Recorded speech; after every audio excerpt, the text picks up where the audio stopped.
A body of mass 2 kg. So let this be a body of mass 2 kg is moving with velocity 3 meter per second. Let's call this as plus 3 meter per second. And a body of mass 1 kg is moving with velocity 4 meter per second in opposite direction. So let's call this as minus 4 meter per second.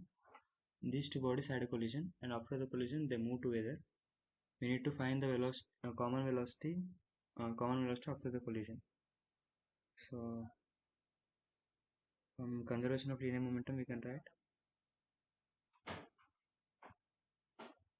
2 into 3 plus 1 into minus 4 is equals to 2 plus